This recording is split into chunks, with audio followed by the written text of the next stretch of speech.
البته صحبت ما دایر به شناخت یک ملت و یک کشور بود برای جامعه جهانی و بعضی از کارهایی که حکومت رحمانوف انجام می‌دهد. البته که برای اومدن یک نفری مشهور خب مقصد از ما نیست که چرا باید بیاید، چرا باید زنها یعنی که قدر کیف و صفا بکنه. مقصد از این نیست. مقصد حرفای ما کلا رنگ دیگر است که رحمانوف با این اصول چی را میخواد برای مردم نشان بده. رحمانوف چی را میخواد نشان بده. فرض کردیم با طور مستقل آیا من همین قدرت دارم که یک نفر برم از خودی نزد هواپیما با ماشین های مخصوص بگیرم، بستانسرای حکومتی ببرم، رهای دوشنبه را کلان بسته بکنم؟ آیا من این حقوق دارم؟ فرزند یک رئیس حقوق داره، فرزند یک وزیر حقوق داره؟ نه نداره. نه.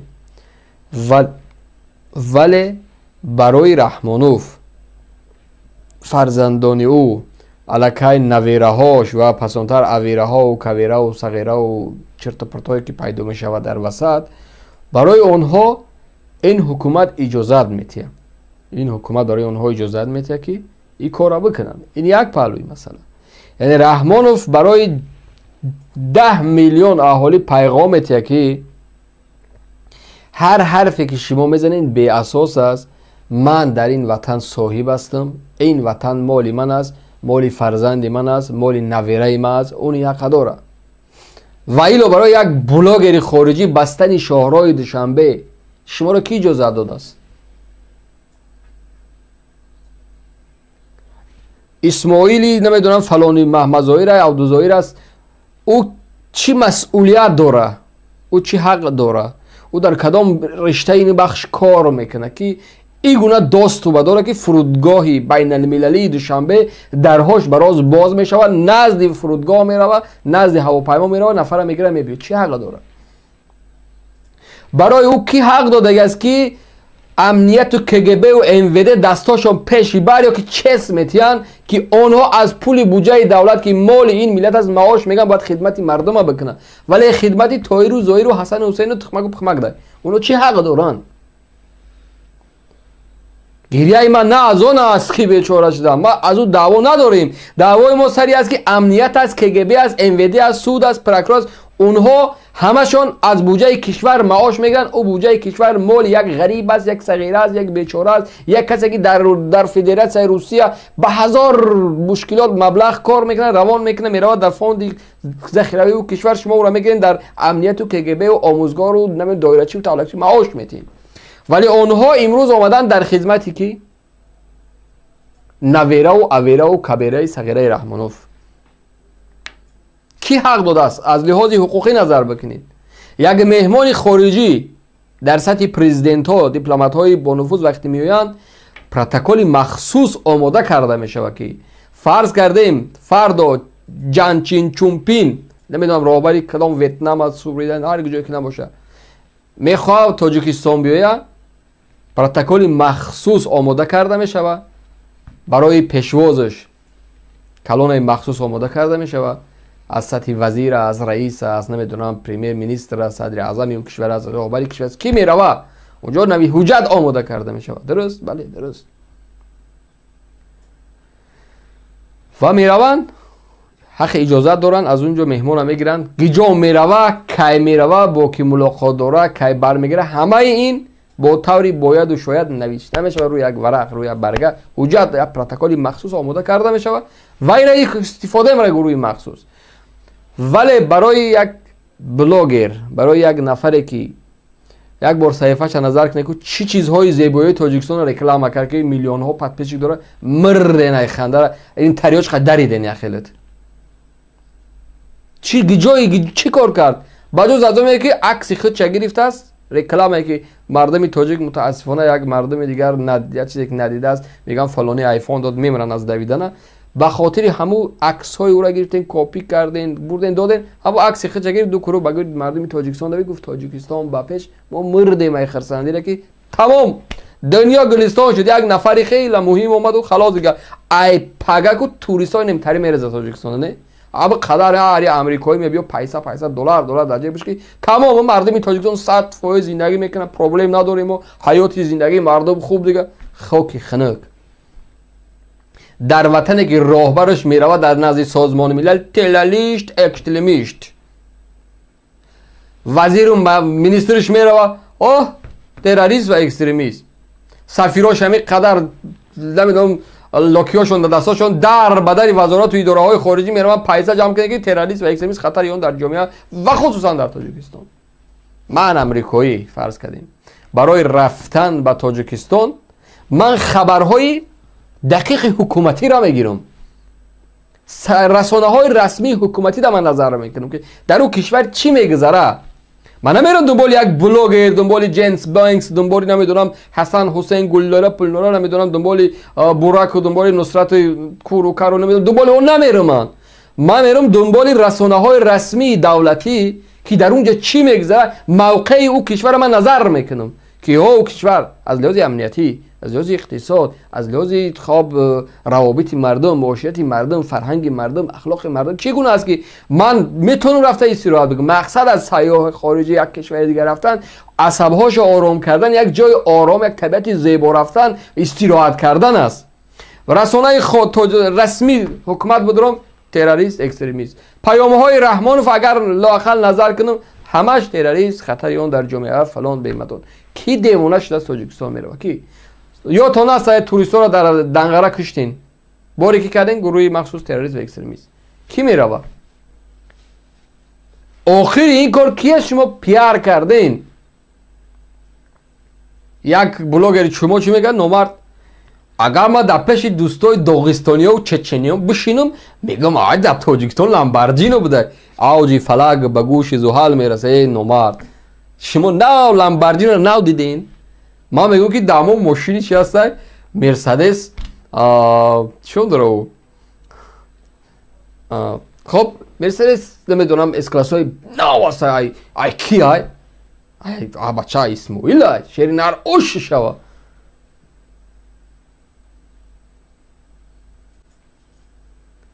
اما فکر نمیکنین اون ماشینو از کدام حساب است؟ باره فکر کردین از کدام از جیبی کی؟ برای من ده ها تا سوال میبیو که فرض کرده من میبینم در تاجیکستان فرزند یک وزیر با لامبورجینی میگرده، اوش با بوگاتی میگرده، اوش با فراری میگرده، اوش با نمیدونم ده ها تا ماشینای مدل پس آخران مدلای دولتی خطی میگرده. خب من سوال با من میبیو که تاجیکستان یک کشوری غریب 30% اهالی نان خوردن نداره، رحمان و جواری مکه و نمیدونم کچکا و پیاز و لوبیا میگه ذخیره کنید. این قدر کمبودیه که ما در این وطن داریم، مثال گرسنگی و فلان و بهمدان اومده این قیمت ترین ماشینا از کدام حساب است؟ این از سوال مردم باید ایجا باید اندیشه بکنه. سوال های بجواب مردم در اینجا است. شما با دیدن 4 ماشین زیبا از خرسنده نمیرین.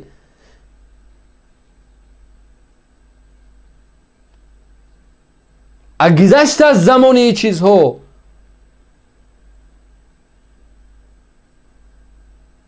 شما گویا در عمرتون در زندگیتون نو فراری دیده این که ایشتون رفت از که اسماعیل در فراری نمیدونم بلوگ نگریف برد. یک نقطه مسئله.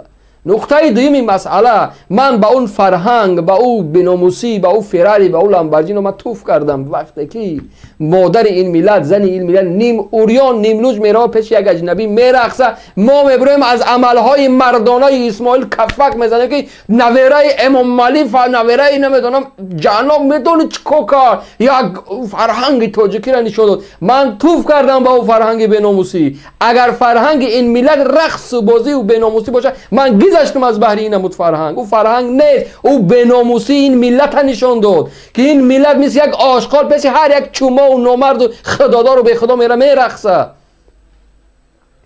اینجا بحث سر اون است که او آمد است ما فرهنگ مون نشون داده. مشکلی ما سر این است که نمیدونم یک دپوتات روس وقتی این ملت چورکا و بناموس و بی‌سواد تحقیر کرد، هنگامی به وطن برگشتن زنی تاجیک کرتای تنگ اطلس پوشید رقصید، ما خندیدیم گفتیم زتا ما فرهنگ نشون دادیم. امروز با یک اجنبی دیگر آمده است که هیچ ربطی به این ملت نداره، هیچ منافعی به این ملت نداره، یک کاری هم نکرد برای این ملت، هیچ جایی را نگفت، معرفی نکرد که یا تاج بعد از رفتنش کار را انجام در کجا رفت، مصاحبه داد، گپ زد، تمام عالم گریستان. نه، هیچ جا و هیچ گاه نمیکنه. پر راست ما یک آمدیم سالای یک ملت خاکزن، یک ملت لسک شدیم، یک مردمی که فقط خاک پاشیدیم. 4 تا بیناموس آمد مردیم اخرسندی را. در اینجا است، مشکلات در اینجا است که زنی تاجیک میرود در پیش اینها میرقصه.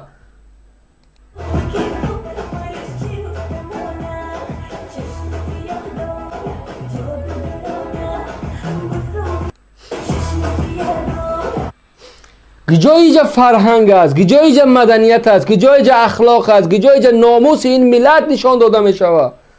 اینجا یک ملت شما یک مردمی فاحشه کردین. در رسانه های چینی نرخ مادری تاجیک $1 شده به چند ماهی پیش.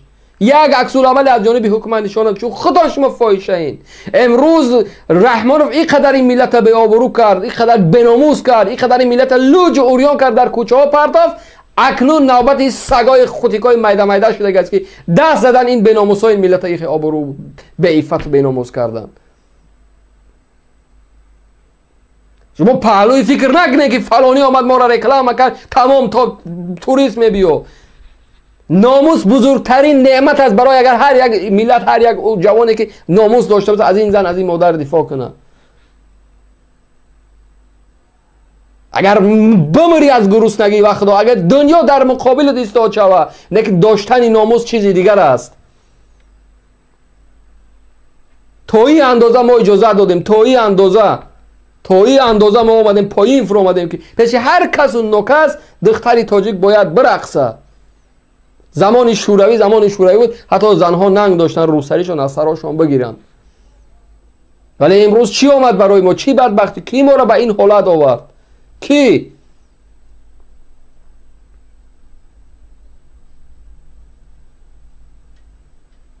کجا این گپ خائنی ملت بدن است؟ کجا این بدی به این ملت آوردن است؟ کدام حرفی ما زیر قوانین این ملت است؟ کدام حرفی ما از بین بردن جامعه است که ما میخواهیم که نباید این ملت تا این حد استفاده شود در پیش 4 تا اجنبی؟ نباید هر کسی بتونه از این ملت دیگه استفاده بره. نویره راهبر کشور بده است. مطوف کردن به او افرادی که نمیدونم بیا زن این ملت استفاده بره. کی حق داد است برای او؟ اونا کی هستن خودشون در این وطن که میباید توی اندازه این ملت شما میکنند؟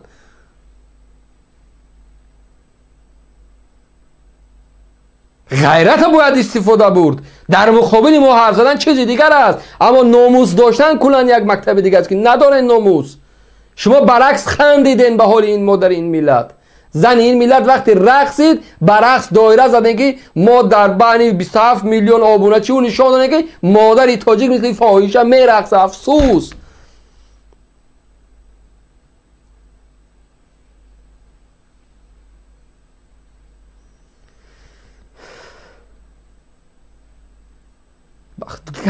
اگر تا سحر من در این نقطه گپ زنم باور که کم است، ولی یک نقطه بس است. میگه اگر شعور است برای یک انسانی به اراده، به عقل، به سواد، به دانش، به فرهنگ، منطق داره، یک کلمه گفتنی هر بسنده است که میفهمه واقعا ما از کجا آمده ایم، به کجا میرویم. ما در زمان 70 سالی بدبختی حکومت شوروی تا این حد به خدا بیناموس نشدیم. 70 سالی بدبختی که بالای ماور بهترین های ما را از بین بردن، ما تا این حد به عفت و به ناموس و تا این حد مادر این ملت زیر پای 4 تا اجنبی نشد که امروز این به ناموس های نامردای چوم ها ما را آوردن پیاده کردن در این وسط. فرهنگ جای خودش داره، رسم و رسوم جای خودش داره. دیگه نگفتم برای هر کس و ناکس فرهنگ باید بگوی بیای زنی ملت استفاده بر. زنای خودتان برارین پیش این 4 تا اجنبی، فرزندان خودتان برارین برقصین، ولی به مادرای ملت دست نزنین. ولی نگذارین برعکس شما آمدن عفت این ملت حفاظت که مردم شما را باوری کرد. باور کرد که شما آمدین کسایی هستن که ما را حفاظت میکنن، ما میریم در ملک روز غلام کار میکنیم، ولی مادری من حالی ده ها تا چاپلوس هست که من اگر در مهاجرت هم باشم زتا پدر و مادری من در جای امن کو. این از امن. من مطمئنم که از بین این زنها کدام برادرش پدرش در روسیه کار میکنه، مهاجر مردی کار است، ولی نمیدونه که چی بدبختی در سر او عائله میبیاد.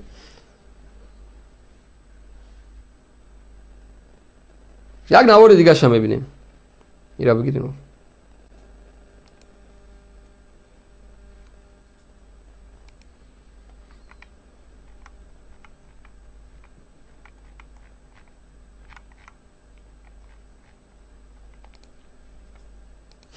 ببینین.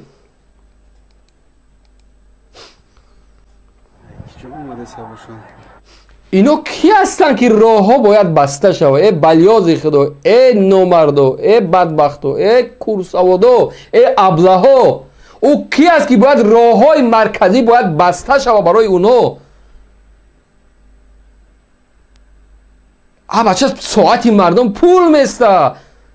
هر یک ثانیه که شما این کارا میکنی مردم از حرکت میمونه، یک شرکت از کار میمونه، یک مغازه از کار میمونه، یک نفر از معاش میمونه. میفهمید شما چی کار میکنین؟ این یک ضرر از یک خسارات است برای بودجه کشور، ولی شما چی کار کرده ایستاده این؟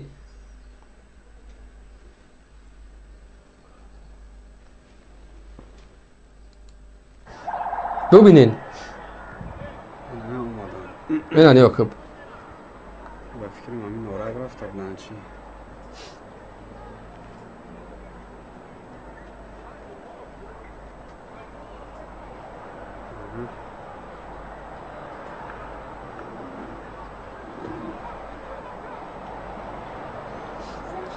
ببینین ناظرای راه یا از بودجه کشور معاش میگیرن و یا برای این ملت خدمت میکنن، خادم این ملت هم. ولی ببینین همه این خدمتگاری اسماعیل نویره رحمان فکو ببینین تا این اندازه ما را چومو کردن. یعنی این ملت تا این اندازه پس رفته است که اینا از نیروی امنیت هم استفاده میبرن، از پلیس هم استفاده میبرن، از نظامی هم استفاده میبرن، از زنها هم استفاده میبرن. یعنی یا همه برای اینا کی اجازه داد؟ سوال اینجا است کی اجازه داد؟ اگر حکومت مردمی باشه، مردمی طبقه انسان ها را بر خدا قسم فلان میکنن. میفهمین؟ در دیگر کشورها که شما این کار انجام بتین، در یک کشوری که مردم سالار است، حکومت مردمی است، مردم حق داره در اون کشور رو برای انتخاب کنه، شما یک بار پروبیگین کنه، یک بار پاپرو بکنی کارا بکنه انجام بده و میبینی که مردم در مقابل شما چیکار میکنه. ولی اومدن همه را غصب کردن، بهترین نیازها را گرفتن. هر جوان از نمیدونم از یک فایز جوان رو بپرس بوزه کگبش ودش نکای چیکار میکنین؟ در کگب کار میکنم، ود در کار میکنم. اما چه گلاو نکم او در ساره نداره. برای چی؟ برای ترس مردم. برای مردم باید یا بترسونن.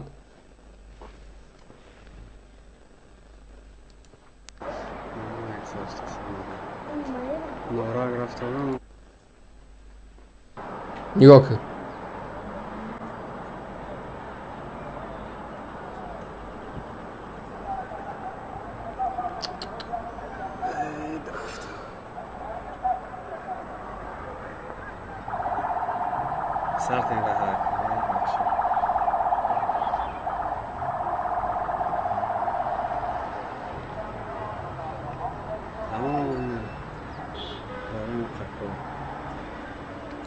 خب وای به حالتون، وای به حال ما و شما واقعا که تا این حد. ایشا ببین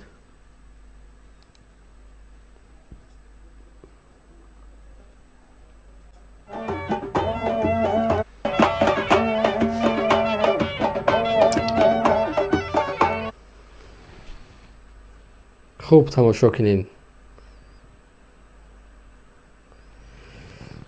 خدا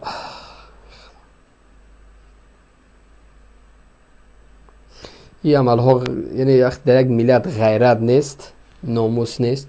راهبراشون ابله و احمقن، خرصفت ها راهبرن، یک گروه بیناموسا راهبرن. این نمود عمل ها انجام داده می شود که برای یک آدمی که بخدا هیچ کنیسته، درصد هیچ کنیست، نوشته آبونچی داشته است، بعد همون قمو یک ملتی پس بدیم. ندیدیم که اینستاگرام چی است، یوتیوب چی است، تیک تاک چی است. همون قمو یک ملتی بدیم که تو این اندازه وقتی من این بدبختی را میبینم، این تجاوز در حق این ملت را میبینم، من میگم اگر رودکی و سینه و خیام و بدل زینه بش، میگم من مغول هستم. میگم برمیگشت میرفت دیگه، از ترک میکرد، ترک همین دنیا عطا میکرد. که من فکر میکنم در پسترین کشورهایی که فرهنگ و سیاست و دین ندارن، این عمل ابلهی را شاید انجام ندن. ولی ما یک راهبری کشور داریم، یگام عنوانی نموند براش نتن، لیمی تری لیسیدنش که خطرک شدگی لیسیدن. ولی حالا بی گیرم از آن که دوست بی‌طرف بی‌شرف بسرم سنگ بیبارن که من دم نزنم. لایق شرعی واقعا این مصرع های شعری برای این روز نویسش شده. نمی دو تا بی‌طرف و بی‌شرف محترمن، عزیزن، محترم ها اند، راهبر ها اند، شیف اند، اکای کلونی است، ترشی برات. این همی طبقه سگ صفت ها امروز آمدن یک ملت زیر پا کردن، کنترل کردن.